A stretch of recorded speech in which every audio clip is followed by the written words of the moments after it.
It's good to catch up again with the member for Chaffey, Tim Whetstone. How's it going, Tim? Yeah, well, thanks, Ricky. Great to be with you. Well, like your leader, David Spears, it looks like you're going to be clocking up some kilometres on regional road trips. But let's talk first of all about something in your electorate that was a momentous occasion. 25 years ago, I understand, the Berri Bridge construction.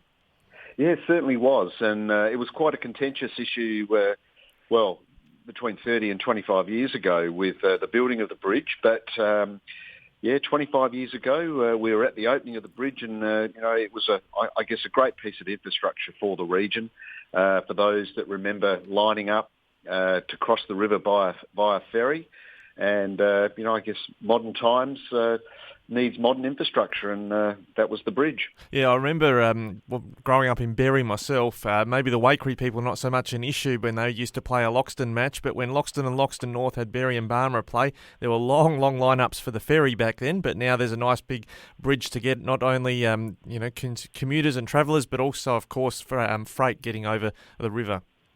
Yeah, that's right, Ricky. And I think what we take for granted today certainly was a burden 25 years ago, particularly, as I said, lining up to cross the ferry, or what we consider the norm today, large mass vehicles bringing freight across the river. And, once upon a time, one of those trucks would not have fit on those ferries. So I guess we're in a more modern age, and we've got bigger trucks, we've got bridges, and, we're moving our goods much more freely today. Yeah, I think Ken Andrew was the local member back then, and it was during that 97 to 2002 period, 2 terms of a Liberal government.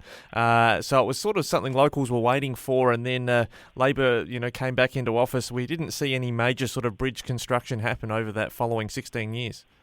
No, that's right. And, I think what we've seen, or what we continue to see is, most of the infrastructure projects continue to go on, particularly in Adelaide. But, every now and again, we have a change of government. We have the spotlight gets shone on some of the deficiencies that we have, and, the bridge is one of them. And I'm hoping that the next spotlight will be shone on the duplication of the Sturt Highway. And I think that'll be a game changer for our region, but also for modern infrastructure, to making sure that we keep up with the demands and the expectation of, more free-flowing highways and safer roads to drive on. Yeah, your federal member, Tony Passon, Liberal Party colleague, now the Shadow Assistant Minister for Transport's been talking up not only that duplication all the way to the border, he says, but also the construction of a bridge at Springcart Gully, controversial one in your electorate. Yes, it is a controversial one, and we've been talking about the Springcart Gully Bridge for a long time. Look, incidentally, it's not on Infrastructure Australia's radar. I've heard lots of commentary around, a bridge across the river. Some have said that it should be somewhere down Swan Reach. Some have said it should be at Springcart Gully, and some saying leave it alone. So, we'll continue to have those discussions. But when we see large pieces of infrastructure being proposed, you've always got supporters and you've always got those detractors. Now, you'll be coming across that, I'm sure, as you travel across regional SA. What are you hearing when you get across to other parts of the state? I believe you're heading to the West Coast soon. Yes, I started my journey on Saturday from the Riverland, and went down through Loxton, down through Karoonda into Adelaide, and then headed. Well, I've been down to Mount Gambier and been all around the southeast. Yesterday I was at Tailem Bend at a promotional day at the Bend Raceway, and I guess I went back to some of my early youth years of drag racing, and it was great to get into a drag car and give it a bit of stick up the main straight. That was all that drag racing in the past was on the tracks dedicated for that purpose, I imagine. Oh, absolutely, yes. In an environment that's safe and regulated, but. I think what we're seeing at the Bend Raceway is the now construction of the new dragway or drag strip.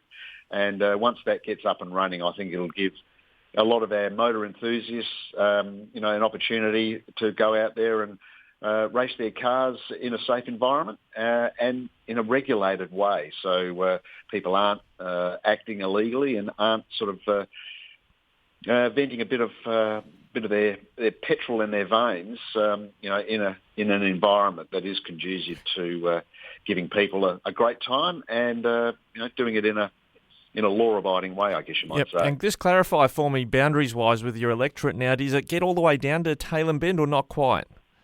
No, what we see now is most of the Mallee down to Tailem Bend is in McKillop.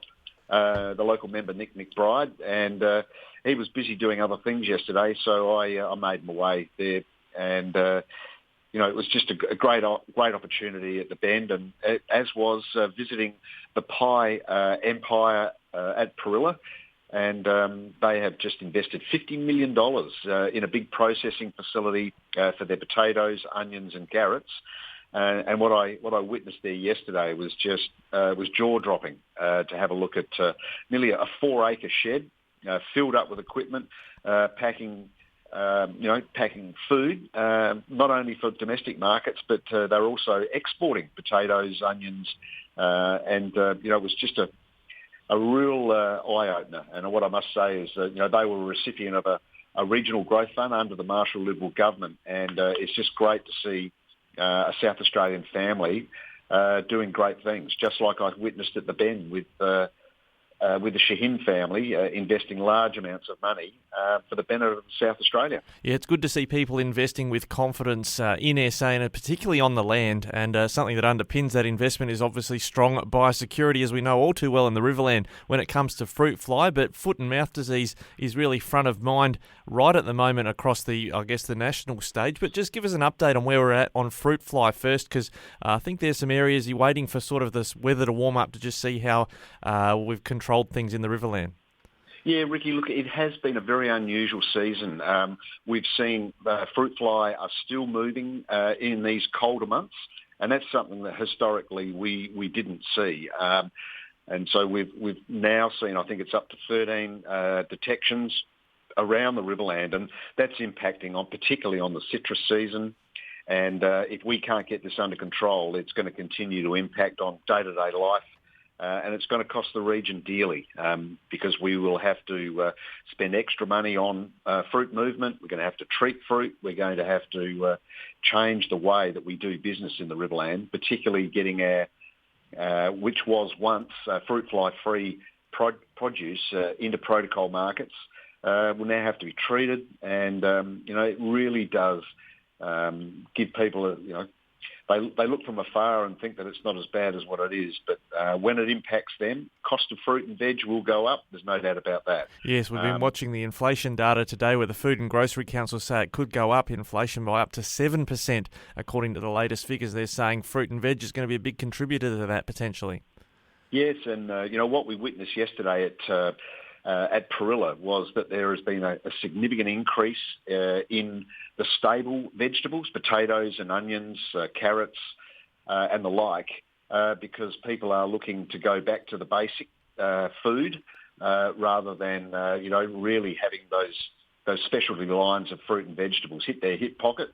We're going to have to look very carefully about how people on day-to-day purchases will survive, because the cost of living at the moment is increasing, and the cost of food is really hurting people's hip pockets with their weekly grocery bill. Now, we know with fruit fly how important it is to get into overseas markets, as you say, because of the protocols of being fruit fly free. Australia is and remains foot and mouth disease free, but that detection of food that came in from Indonesia and in some food that was in supermarkets has just got everyone on high alert that we need to have good measures at our borders and in our airports. Yeah, you're spot on, Ricky. We do have to be vigilant, and if we let our guard down, that's what happened. That's what happened with fruit fly. We look what's happening with foot and mouth disease, and it's right on our doorstep on the eastern seaboard, as is varroa mite. The bee virus that is having an impact on the bee industry or the honey bee industry, and right at this minute is critically important for horticulture with almond season about to start flowering. We look at the berry industry that are very reliant on pollination and bees.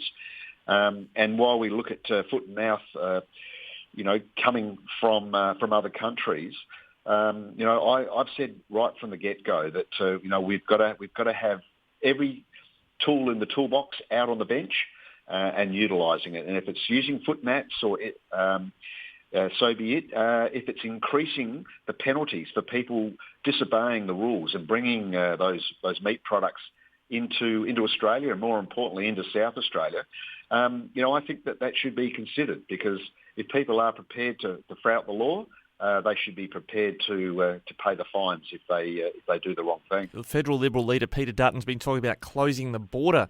Talked about we're playing with a loaded gun with Indonesia, but China's got foot and mouth disease as well. Is it a dangerous move to be closing the border?